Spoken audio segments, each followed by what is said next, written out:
বিসিবির বিরুদ্ধে বিধ্বংসী অভিযোগ করলেন ইমরুল কায়েস। এবার ক্ষমতার পালাবদল দিয়ে বাংলাদেশ যাচ্ছে। শিক্ষার্থীদের বৈষম্য বিরোধী আন্দোলনের মুখে পদত্যাগ করে দেশ ছেড়েছেন সাবেক প্রধানমন্ত্রী শেখ হাসিনা।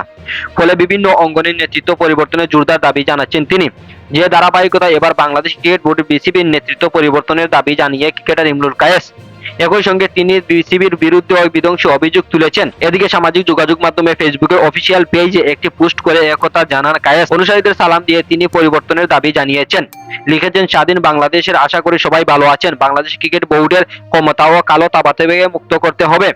বিসিবির অনেক ক্রিকেটারের কেরিয়ার ধ্বংস করে দিয়েছে অভিযোগ করেছেন কায়েস। সম্প্রতি একটা সাক্ষাৎকারে দেওয়া বোর্ডের কর্মকর্তা ও মুখোশ পাল্টে দেওয়ার মিথ্যা আশ্বাস দিচ্ছে তারা। এদের কারণে ক্রিকেটের যে পরিমাণ ক্ষতি হয়েছে সবাই জানেন। কত প্লেয়ারের কেরিয়ার ধ্বংস তারা করেছে। শুধু তাদের পছন্দের তালিকায় না থাকার কারণে খেলোয়াড়দের সঙ্গে ন্যূনতম সম্মান দেখানো হয় না। এদিকে তরুণদের হাত ধরে বিসিবি এগিয়ে যাবে বলে বিশ্বাস করেন এই ওপেনার। বোর্ডের প্রতি আমার অনুরোধ, আপনারা যথেষ্ট করেছেন। দেশের ক্রিকেটের আপনাদের কোনো কিছু দেওয়ার নেই। তরুণদের হাতে ছেড়ে দেন, ভবিষ্যতে ক্রিকেট ভালো করবে।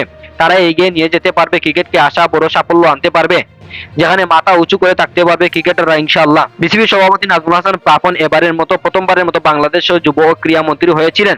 জানুয়ারিতে মন্ত্রিত্ব হওয়ার মাত্র 6 মাসের মাথায় কঠিন পরিস্থিতিতে সম্মুখীন হয় তিনি সহ আওয়ামী লীগের সরকারের এমপি মন্ত্রীরা। ইতিমধ্যে পাপনের বৈরম্য ও বাড়িতে ভাঙচুর করা হয়েছে, যদিও বর্তমানে অবস্থানের কথা জানা যায়নি।